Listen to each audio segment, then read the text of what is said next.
Welcome back to the Cozy Content Corner podcast. I hope you are in your cozy content corner listening to this, or maybe you're in your car or wherever you love to listen to your good old potty pods. But I want to say thank you so incredibly much for the amazing feedback on the first 3 episodes. I'm blown away. I love you. So amazing, and I cannot wait to keep bringing you this real raw value so you can keep nailing it on social and in your marketing and in your everyday life. Okay, if you're watching this on YouTube, my Alex Earl ring light just died, so you're not going to be getting a big bright beautiful world today. So I apologize. We're going with it. I am not going to delay the podcast because I don't have perfect lighting, because that's just how the cookie crumbles. All right. So today we are going to talk about ways that you are overcomplicating the ish out of your marketing and how to simplify it. This is a topic that I literally just wrote down in my notes app this morning because I'm scrolling on Instagram and I'm looking in my emails and I'm like, holy shit, if I wasn't so against cold DMing people, I would slide into their DMs, give them a good shake, and be like, what are you doing? You can make this so much easier for yourself. You are literally overcomplicating this to the extreme. And I feel like that's how people burn themselves the fuck out in their business and never look back because they are overcomplicating it so incredibly much. So we're going to talk about how you're overcomplicating, and then of course we're going to talk about what we can do to kind of simplify things so they feel better, so they're not as like overwhelming, draining, and confusing for our audience members. All right, let's dive right into it.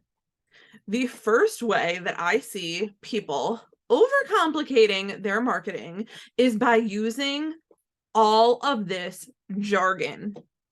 What I mean by jargon are words and phrases and conversations that are super specific to your industry that people that might need your help or people that might be in your audience will have no idea what you're talking about. And this literally happens to me sometimes as well, and I need to give myself a check. For example, my fiance's mom follows me on Instagram. If you're listening to this, shout out, Kim. Love you.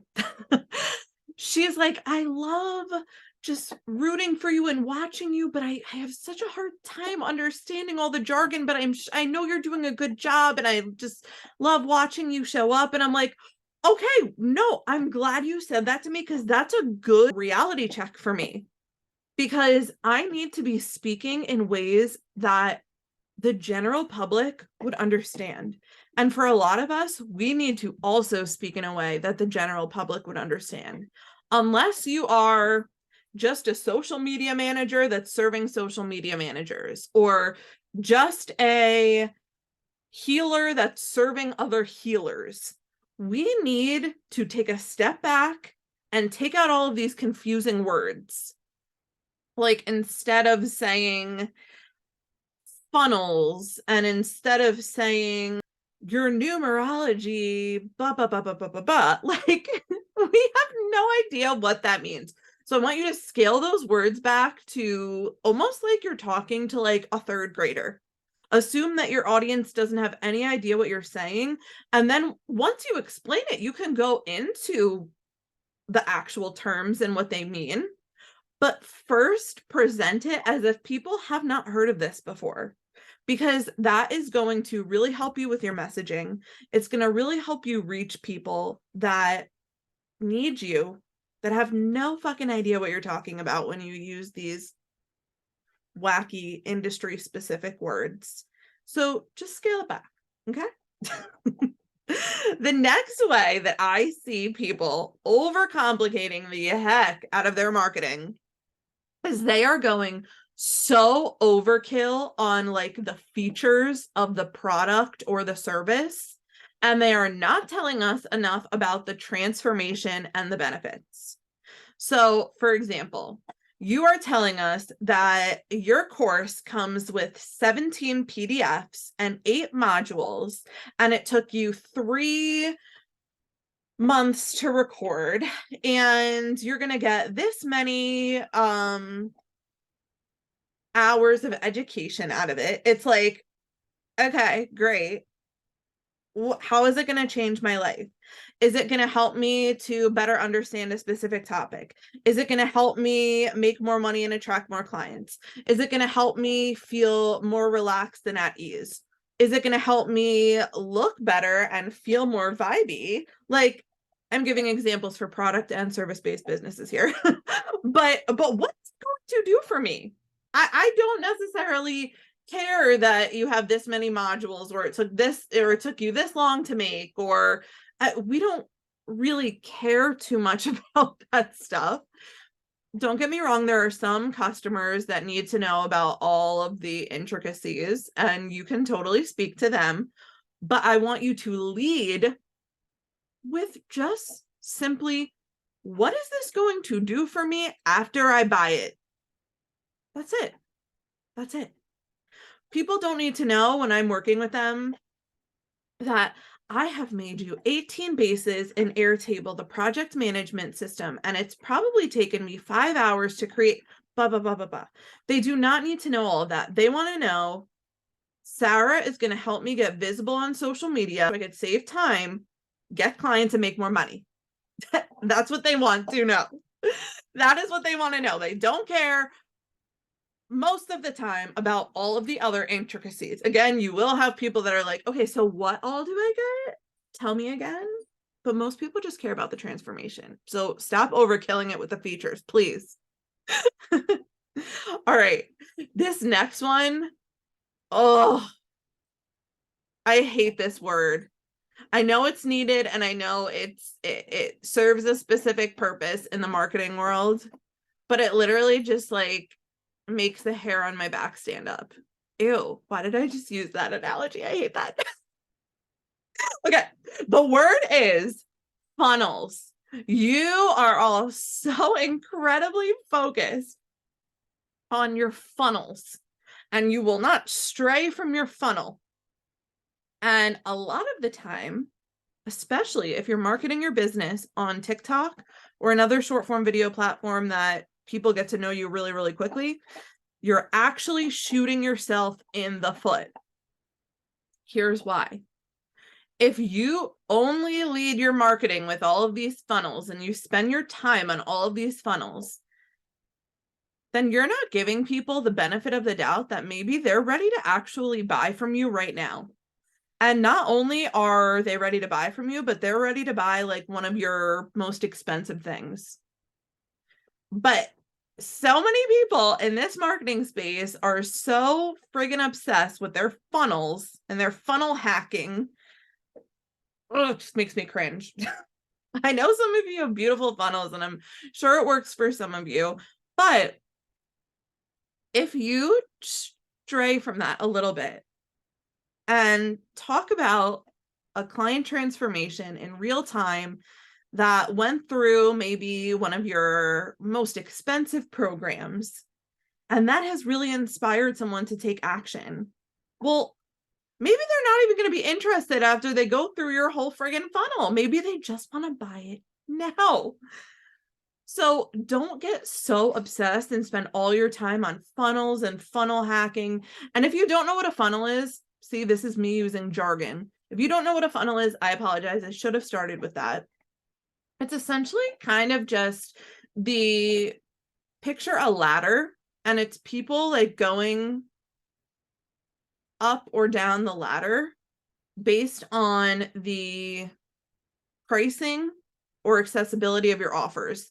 So people might start with a free resource, which gets them onto your email list, which upsells them to a $27 product, which upsells them to your $297 course, which then upsells them to a 4 or 5 figure one-on-one package. That's an example of a funnel.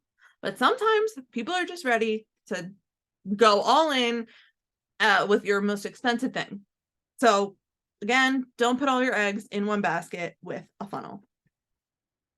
All right.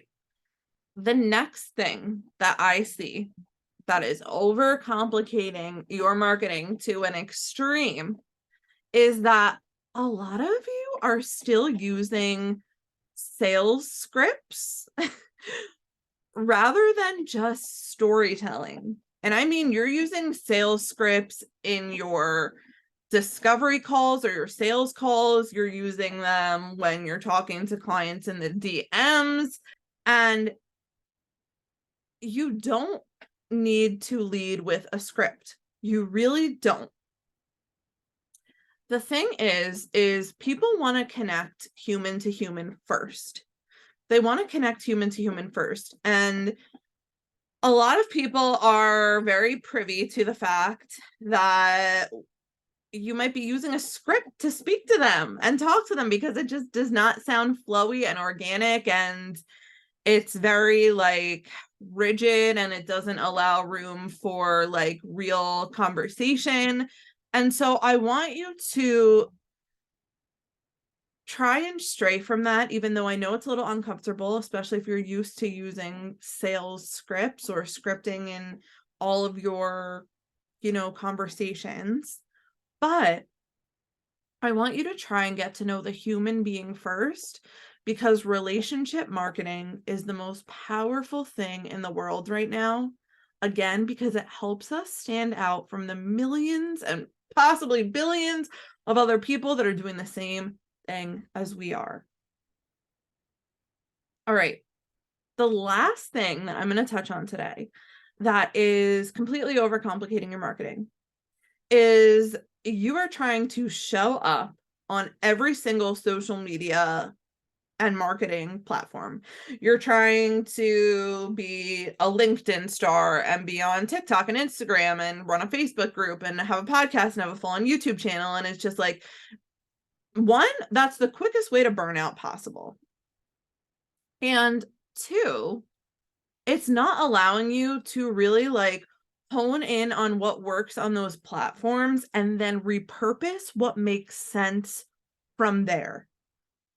And I'm going to say that again. Focus on one or two channels and repurpose what makes sense from there. For me, I always recommend TikTok being one of those channels, and that's not just because I love me some TikTok. It's because everything, quite literally everything, originates on TikTok. That is where all your trends are coming from. That is where we get the news first.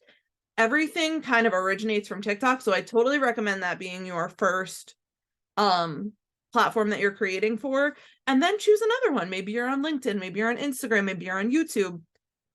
But pick two that you're really, really honing in on and focusing on and creating content native and specific to that platform.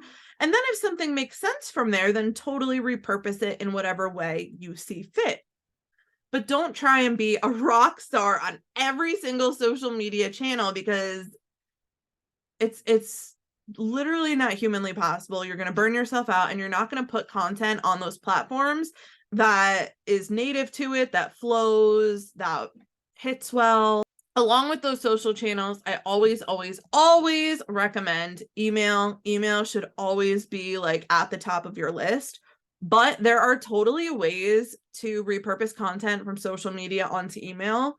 For example, I literally take talking points from my TikTok videos and repurpose them into topics for my emails. It makes life so easy. I've already thought of the ideas. I've already talked about them. And it's just a way to not reinvent the wheel, because we only have so much time. We only have so much energy. And let's make our content work smarter and harder for us. All right. If this gave you some wake-up calls and you feel like, okay, I am totally overcomplicating things, I need to really simplify. I need to stop overthinking and just simplify and just show up, tell my stories, show the transformations, and stop overcomplicating all this shit. if this was you, I want you to come into my DMs on TikTok or Instagram and tell me an aha moment that you had or an oh shit moment that you had. And I cannot wait to hear it. Until next time, my friends.